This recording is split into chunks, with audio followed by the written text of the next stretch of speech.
Good morning. फिर से स्वागत है आप लोगों का यूकेपीडिया में।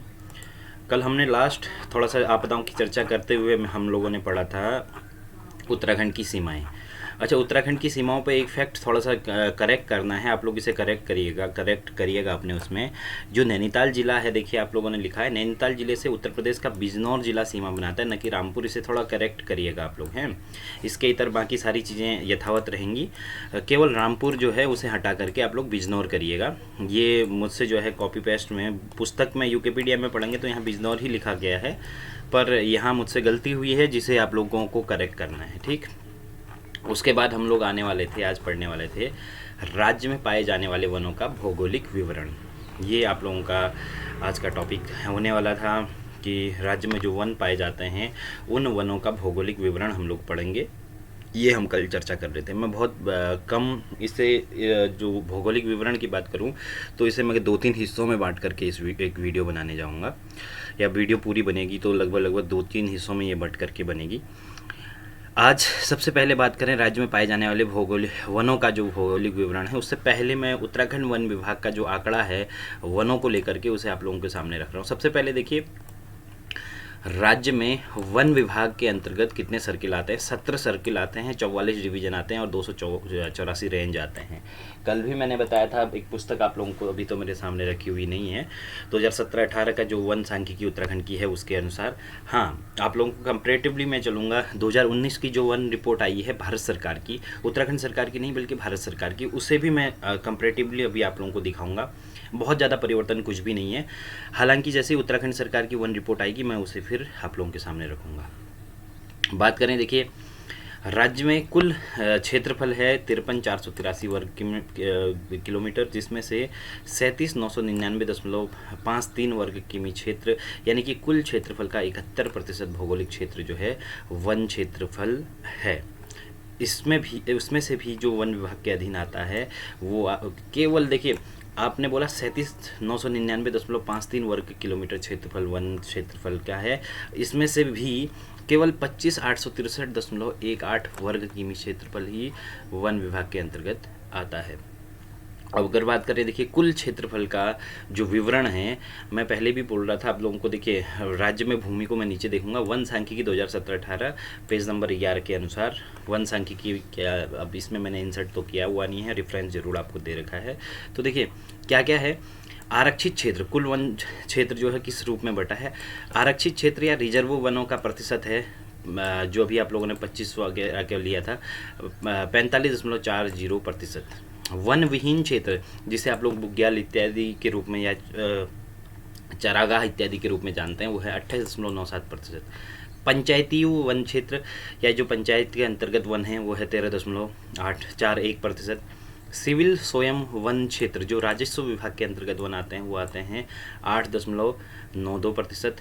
अवर्गीकृत वन क्षेत्र, जिसको कोई भी एक तरीके से ये कह लीजिए कि किसी भी वर्ग में शामिल नहीं किया गया है, वो है आपका 2.80%। निजी जो प्राइवेट फॉरेस्ट एरिया है वो है 0.29%, और संरक्षित या जो प्रोटेक्टेड वन क्षेत्र है वो है 0.18%। ये उत्तराखंड में वनों की विभिन्न, एक तरीके से ये समझ लीजिए मालिकाना हक जिसे बोलते हैं, वो इसके अंतर्गत है।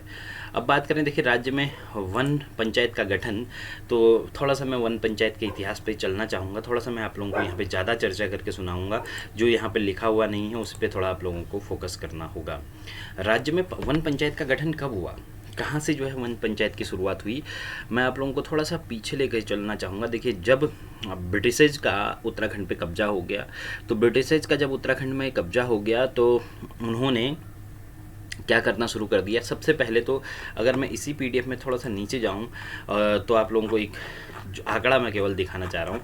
देखिए इसी पीडीएफ में मैं नीचे जा रहा हूँ, बिल्कुल एंड में मैं जाता हूँ और यहाँ से आप लोगों को थोड़ा सा दिखाने की कोशिश करता हूँ कि हमारे यहाँ वनों को लेकर के क्या क्या कार्य हुए हैं। वनों को लेकर के जो कार्य सबसे पहले किया, या वनों के संरक्षण को लेकर के जो कार्य सबसे पहले किया, चलिए अभी ये शायद आंकड़े मिले या ना मिले, इसे वापस देखेंगे। वनों के संरक्षण को लेकर के जो सबसे पहले कार्य करने का जो श्रेय जाएगा वो जाएगा हम किसको?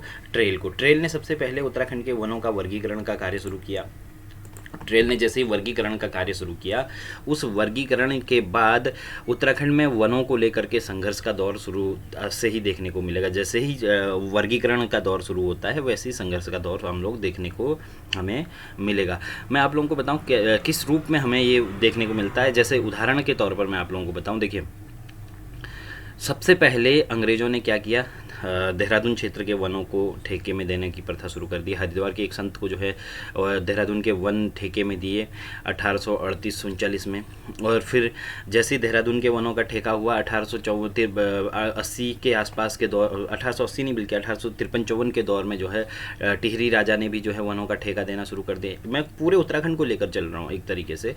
तो इस तरीके से समय समय पर वनों को लेकर के क्या करना शुरू कर दिया गया, एक तरीके से ये कह लीजिए कि वनों के जो हमारे अधिकार थे, क्योंकि हम पर्वतीय क्षेत्र के वासी हैं और पर्वतीय क्षेत्रों में वन कितनी अहम भूमिका रखते हैं इसे आप लोग समझिए। क्योंकि उच्च हिमालयी क्षेत्रों में जो लोग रहते हैं, उच्च हिमालय में जाके रहने का क्या आशय है आप समझिए। आशा ये है कि एक तो उनको लकड़ी नज़दीक मिलेगी, दूसरा उनको क्या बोलते हैं पानी की निकटता, पानी भी निकट मिलेगा, तीसरा गाय भैंस या अन्य क्या बोलते हैं जो पशु है, चौपाए हैं, उन चौपायों के लिए क्या बोलते हैं खाने की पूर्ति जो है आसानी से हो पाएगी। इसलिए हमारे यहाँ के लोग जो है उच्च हिमालयी क्षेत्रों में जितने ऊंचाई पर होते थे वहाँ बसने की कोशिश करते थे शुरू से ही। अब अंग्रेज़ों ने क्या कर दिया, अंग्रेज़ों ने आते ही वनों की व्यवस्था शुरू कर दी। और जैसे ही वनों की व्यवस्था शुरू हुई तो हमारे लोगों को कॉम्प्लेक्सन होना शुरू हो गया कि हमारे अधिकार, वनों के अधिकारों को जो है इन्होंने छीन लिया। 1864 में अखिल भारतीय स्तर पर वनों को लेकर के पहला अधिनियम जो है लाया गया। अब 1864 में वन अधिनियम लाने के बाद जो है धीरे धीरे उसका इम्प्लीमेंटेशन उसी की तर्ज पर उत्तराखंड के क्षेत्रों में भी इम्प्लीमेंटेशन शुरू हुआ। और ये इम्प्लीमेंटेशन कब जा कर के देखिए एक क्रांति का रूप ले लेता है। आपको मैं बताऊं, सबसे पहले अगर आप लोग इसे देखेंगे तो 1906-07 में टिहरी रियासत में सबसे पहले वनों को लेकर के विरोध शुरू होता है। और उसके बाद टिहरी रियासत में ही 10-11 में भी जो है 10 के आसपास 9-10 कह लीजिए या 7-8 कह लीजिए, वहाँ पर भी वनों को लेकर के जो है विरोध शुरू होता है, वनों के अधिकारों को लेकर के विरोध शुरू होता है। फिर ब्रिटिश कुमाऊँ यानी कि गढ़वाल और कुमाऊँ में क्या बोलते हैं 1917 में फिर जो है एक बार एक वन क्या बोलते हैं बंदोबस्त लाया जाता है, जिसके खिलाफ पूरे उत्तराखंड में लामबंदी होती है और बहुत सारी चीज़ें क्या बोलते हैं अभी आप आगे पढ़ेंगे। हालांकि अभी तो मैं केवल चर्चा के तौर पर इसे लेके जा रहा हूँ, फैक्चुअली आप लोग आगे इनको पढ़ने वाले हैं क्या किस रूप में ये चीज़ें हुई थी। मैं वन बंदोबस्त तक या वन पंचायत तक आने के लिए केवल आंकड़े बता रहा हूँ कि क्या क्या हुआ था। लामबंदी हुई 1919 में जो है उत्तराखंड बंद हुआ। फिर लगातार 1919 के बाद आप लोगों ने देखा होगा 1917 का वो वन बंदोबस्त था, उसी के खिलाफ जो है फॉरेस्ट ग्रीवेंस कमेटी, जब 1919 में भारी विरोध हुआ तो फॉरेस्ट ग्रीवेंस कमेटी 13 अप्रैल 1921 को बनाई गई। उसके बाद जब ग्रीवेंस कमेटी वगैरह बना दी गई तो उसके बाद थोड़ा सा ऊपर का स्तर देखेंगे आप लोग। टिहरी रियासत में जो है पहले 1926 में, फिर 1927 में, फिर 1929 में लगातार वन बंदोबस्त आए। उसी का खामियाजा जो है था रवाई कांड। अब हम बात करें उत्तराखंड जो या टिहरी रियासत के इतर का जो बचा हुआ उत्तराखंड, तो उसकी बात करें तो उसमें क्या हुआ कि एक तरीके से पूरे उत्तराखंड में उसका विरोध चल रहा था, कह लीजिए पूरे ब्रिटिश कुमाऊँ में, यानी कि गढ़वाल और कुमाऊँ दोनों जगह विरोध चल रहा था। तो इसी विरोध में क्या हुआ कि सरकार को झुकना पड़ा और सरकार झुक करके, सरकार मतलब अंग्रेज़ों को झुकना पड़ा और अंग्रेज़ों ने झुक करके क्या किया, 1927 का जो सामने लिखा दिख रहा है 1927 का वन बंदोबस्त जो है लाया गया। उस वन बंदोबस्त में 1927 का जो वन बंदोबस्त लाया गया, उस वन बंदोबस्त में क्या किया गया, क्या बोलते हैं उसी वन बंदोबस्त के तहत वन पंचायतों का, यानी कि वनों को 2 हिस्सों में बांटने की बात कही। एक हिस्सा जो गांव के पंचायत को दिया जाएगा और दूसरा हिस्सा जो किसको दिया जाएगा, सरकार के अधीन या वन विभाग के अधीन रखा जाएगा। तो इसी के तहत 1931 में जो है वन पंचायत का सृजन किया गया। और उत्तराखंड में वर्तमान दशा में बात करें तो वर्तमान में उत्तराखंड में 12,089 वन पंचायत है, जिसमें सबसे बड़ी वन पंचायत जो है माणा क्षेत्र मानी जाती है। माणा क्षेत्र नहीं बल्कि आप लोगों को एक और चीज़ मैं फिर भूल रहा हूँ, लास्ट टाइम भी मैंने जब इसे पढ़ाया था तो मुझे लग रहा है कि मैं इसे दोबारा से इसमें ऐड करना भूल गया। चमोली में एक ग्राम पंचायत आती है जिसके अंतर्गत सबसे अधिक वनों का, मतलब पंचायत के अंतर्गत सबसे अधिक वन होने का जो है रिकॉर्ड है। उसका नाम मैं फिर से स्किप कर चुका हूँ। मैं अब चलिए कमेंट बॉक्स में जैसे ही मैं वीडियो ख़त्म होता है उसके बाद इसमें डाल दूँगा। अब बात करें, देखिए राज्य में वन पंचायत नियमावली का, तो वन पंचायत नियमावली 2005 में बनी। राज्य के जो सभी ज़िले हैं उनके वनों की बात करें तो देखिए वनों का विभाजन इस तालिका के अनुसार करेंगे हम। जनपद का नाम, क्षेत्रफल के अनुसार जो ज़िले हैं उनका लिखेंगे, कुल क्षेत्रफल कितना है वो देखेंगे, वन क्षेत्र कितना है, प्रतिशत कितना है, और राज्य में जो है उसका क्या स्थान क्षेत्रफल में रहता है वनों में। तो इसको हम लोग नीचे टेबल में पढ़ेंगे। उससे पहले ये पॉइंट आप लोगों ने याद रखना है कि राज्य में वन निगम का जो गठन हुआ था वो हुआ था 1 अप्रैल 2020 को। अब इसी सूची में आप लोग देखेंगे कि इसी रूप में हम लोग आगे को बढ़ेंगे। तो सबसे पहले देखिए क्षेत्रफल के हिसाब से बड़े ज़िलों को ले रहा हूँ मैं, और उस ज़िले में जो है कितना वन क्षेत्र है, उसके बाद कितना प्रतिशत में है, और राज्य में उसका क्या स्थान है वन के आधार पर। ये टेबल पूरी बनी हुई है। अब ये टेबल को मैं जो अपडेट कर रहा हूँ, बीच में मुझे कुछ कमेंट ऐसे मिल रहे थे कि जो 2019 की वन रिपोर्ट आई है उसमें आंकड़े बदले हैं। पहले मैं ये आंकड़े बता दूं, फिर मैं उसकी PDF के 3TF से जो है वन आंकड़े बताऊँगा। कोई परिवर्तन ज़्यादा नहीं हुआ है। देखिए चमोली ज़िला सबसे बड़ा है, आप लोगों को पता है 8030 जो है क्षेत्रफल है। इस चमोली ज़िले में केवल कितना 2709 क्षेत्रफल पर ही वन है, जो कि कुल वनों का होता है, कुल क्षेत्रफल का होता है 37.74%। ये राज्य में चौथे स्थान पर सर्वाधिक वनों का क्षेत्रफल रखता है, चौथे स्थान पर आता है। ठीक है, वनों के आधार पर चौथा स्थान, क्षेत्रफल के आधार पर पहला स्थान। और वन क्षेत्र के हिसाब से कहें या प्रतिशत के हिसाब से जो भी हम देखेंगे तो वन क्षेत्र इसका चौथा है, और राज्य में जो भूमि है भूमि के आधार पर पहले में। दूसरा उत्तरकाशी, दूसरा बड़ा जिला उत्तरकाशी है। उत्तरकाशी में है 3028 वर्ग किलोमीटर क्षेत्रफल पर, या कुल कुल क्षेत्रफल का 37.77%, ये तीसरे स्थान पर आता है। पिथौरागढ़ 7090, चलिए क्षेत्रफल में काउंट नहीं करता, आप लोग देख लीजिएगा। पिथौरागढ़ वन क्षेत्र है 2078, उसका कुल क्षेत्रफल का होता है 29.31, ये 5वां स्थान पर है। पौड़ी गढ़वाल 53, ये चलिए क्षेत्रफल छोड़िए, 3394 क्षेत्रफल पर जो है वन है, जो कि 63.69% भूभाग होता है, और ये क्षेत्रफल के हिसाब से उत्तराखंड में सर्वाधिक वन वाला जिला है। और इस आंकड़े को मैं, देखिए चलिए मैं PDF थोड़ा सा एक बार इस PDF को हटा देता हूँ तो स्क्रीन ब्लैक आएगी आपके सामने। मैं ये आपके सामने रखता हूँ वन रिपोर्ट 2019 को, तो इसके अनुसार मैं आंकड़े दिखाऊँ, तो इसके अनुसार भी आंकड़े आप लोग देखें। इसके अनुसार जो आंकड़े आप लोगों के पब्लिश हुए हैं इसमें आप लोग देखेंगे तो इसमें भी आप लोग पाएंगे कि जो पौड़ी ज़िला है, पौड़ी को गढ़वाल लिखा गया है, देख लीजिए पौड़ी ज़िला है, क्षेत्रफल के आधार पर सबसे ज़्यादा जो क्षेत्रफल के आधार पर वन है वो वन क्षेत्रफल जो है अभी भी कहाँ है, पौड़ी में हैं। ये आप लोग देख लीजिए, ये आपके आंकड़े हैं, ये देख लीजिए, ये लाइन आप लोगों की मैं कर्सर डाल रहा हूँ, यानी कि ये आंकड़े नहीं बदले हैं 2017-18 उत्तराखंड की वन रिपोर्ट के अनुसार, और 2019 की जो मैं आप लोगों को दिखा रहा हूँ वन सांख्यिकी के अनुसार बहुत ज़्यादा परिवर्तन देखने को नहीं मिला है। फिर मैं वापस उसी में आ रहा हूँ। देखिए वापस उसी में आकर के हम लोग उसी को आगे कंटिन्यू करते हैं। अभी इसमें थोड़ा सा समय नष्ट हो जाता है हमारा, ये अलग मुद्दा। चलिए वापस आगे, तो फिर देखिए नैनीताल है, नैनीताल 3048, ये क्षेत्रफल के हिसाब से दूसरा, पर देखिए प्रतिशत के हिसाब से मैंने ब्लैक थोड़ा सा उसे हाईलाइट किया हुआ है, प्रतिशत के हिसाब से सर्वाधिक वन अभी भी नैनीताल में है, और क्षेत्रफल में ये दूसरे स्थान पर आता है। क्षेत्रफल में पहले स्थान पर कौन आया है, देखिए कौन, पौड़ी, और दूसरे स्थान पर आपका कौन है, ये क्षेत्रफल का ही क्रम हम लोग पढ़ रहे हैं। दूसरे स्थान पर नैनीताल, तीसरे स्थान पर उत्तरकाशी, चौथे पे चमोली, 5वें पे पिथौरागढ़, इस तरीके से आ रहा है। क्षेत्रफल एक अलग मुद्दा है। प्रतिशत के आधार पर हम बात करें तो सबसे ज़्यादा प्रतिशत अभी भी कहाँ है, नैनीताल में है। फिर टिहरी की बात करें तो देखिए 2065 56.70, ये छठे स्थान पर है। अब बाकी बीच के अगर मैं स्किप भी कर दूँ तब भी आप लोग कोई मुद्दा नहीं बनेगा, क्योंकि देखिए महत्वपूर्ण कौन सा होगा, अब लास्ट के दो जैसे उधम सिंह नगर केवल 436 वर्ग किलोमीटर भाग पर वन है और 17.15% भूभाग पर वन है। इसका स्थान प्रतिशत में भी, क्षेत्रफल में भी 13वां है। जबकि 12वें में आपका कौन सा आता है, हरिद्वार आता है 588 वर्ग किलोमीटर, क्षेत्रफल और प्रतिशत दोनों में ही इसका स्थान 12वां देखने को मिलेगा।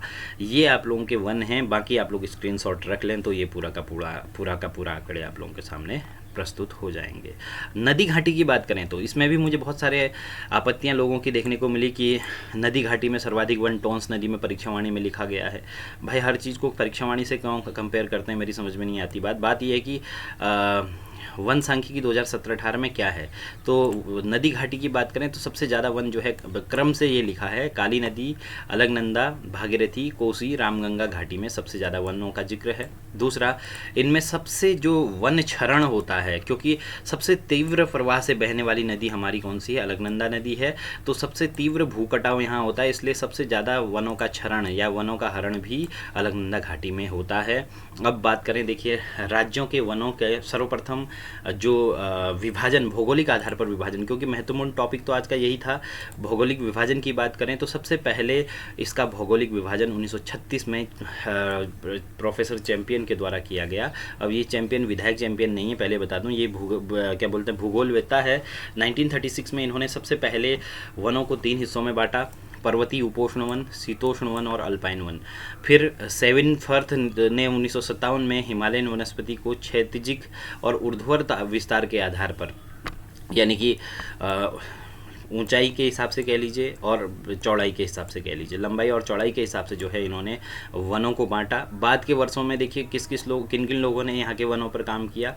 इन्होंने काम किया बर्ट वूवी, स्वेन, गौसेन तथा जीएस पुरी ने जो है हिमालयी वनस्पति का गहन अध्ययन कर ऊंचाई के आधार पर ही वनों के विभाजन को जो है माना है। और जो ऊंचाई के आधार पर जो वनों का विभाजन है, ये मैंने स्रोत के तौर पर लिया है उत्तराखंड का भूगोल, डीडी मैठाणी, गायत्री प्रसाद और राजेश नोटियाल। तो इनके अनुसार जो हमारे क्षेत्र के वन हैं वो 4 हिस्सों में बटे हुए हैं। देख लीजिए कौन कौन से 4 हिस्सों में हैं। सबसे ऊंचाई के आधार पर है। सबसे पहले उपोष्ण, उपोष्ण मतलब उप धन उष्ण, उप उष्ण मतलब उष्ण मीन्स गर्म, तो उप गर्मी थोड़ा सा कम गर्मी वाला क्षेत्र एक तरीके से कह लीजिए। तो उपोष्ण जो है आपका वो 1200 मीटर की ऊंचाई तक के वन जो उत्तराखंड में पाए जाते हैं वो उपोष्ण वन कहलाते हैं। फिर है शीतोष्ण वन, शीत और उष्ण ठंडे और गर्म वन, 1200 से 1900 मीटर की ऊंचाई पर जो वन पाए जाते हैं वो शीतोष्ण वन हो गए। उप एल्पाइन एवं एल्पाइन वन, उप एल्पाइन और alpine one. Alpine one basically क्या होता है, जो ट्रायंगल शेप में, जैसे आप लोगों को कर्सर दिख रहा होगा, तो इसी तरीके से ट्रायंगल शेप में जो शंकुआकार वन होते हैं, शंकुआकार पौधे जो होते हैं ना, वो एल्पाइन के अंतर्गत आते हैं, चाहे देवदार हो, चीड़ हो, इस तरीके के वन जो उच्च हिमालयी क्षेत्रों में ज़्यादा पाए जाते हैं। तो 1860 से 3100 मीटर तक के क्षेत्र को जो है एल्पाइन वन कहते हैं। और चौथा जो हिस्सा है वो है एल्पाइन झाड़ियाँ और चरागाह। एल्पाइन झाड़ियाँ और चरागाह यानी कि बुग्यालों का हिस्सा शुरू हो जाता है 3100 से लेकर के 4200 मीटर की ऊंचाई तक का जो क्षेत्र है उसे एल्पाइन झाड़ियाँ या चरागाह कहते हैं। यहाँ बहुत ऊंचे पेड़ नहीं पाए जाते, छिटमुट जो है पेड़ यहाँ देखने को हमें मिलते हैं। तो ये आप लोगों का था वनों का विभाजन। अभी वनों के विभाजन में मैं आप लोगों को बताऊँ, देखिए वन आंदोलन तो आप लोग शायद पहले की वीडियोज़ में भी देख लिया होगा आप लोगों ने। वनों के विभाजन में अभी भी 2 वीडियोज़ बननी बाकी हैं, तो मैं बुरोंस को और ब्रह्म कमल को स्किप कर रहा हूँ। मेरे ख्याल से इनको पढ़ाना मेरे लिए बहुत ज़्यादा वो भी नहीं है। हम अभी वनों पे बहुत सारी चीज़ें, देखिए अभयारण्य पढ़ना है, अभयारण्यों के बाद राष्ट्रीय उद्यान पढ़ना है, राष्ट्रीय उद्यान के बाद संरक्षण क्षेत्र, आरक्षित क्षेत्र जिसे बोलते हैं वो पढ़ना है। ये आप लोगों का वनों का थोड़ा सा एक तरीके से इतिहास पूरा इसमें आ जाएगा। टाइगर प्रोजेक्ट तक यहाँ तक सीमित से करेंगे और उसके बाद अगली जो पीडीएफ होगी, इससे आगे की जो सीरीज होगी उसे लेंगे। करीब हमारे पास 3 क्लासेज वनों को लेकर के अभी भी चलने वाली है, जिसे हम लोग आगे कंटिन्यू करेंगे। आज के लिए केवल इतना ही। Thank you.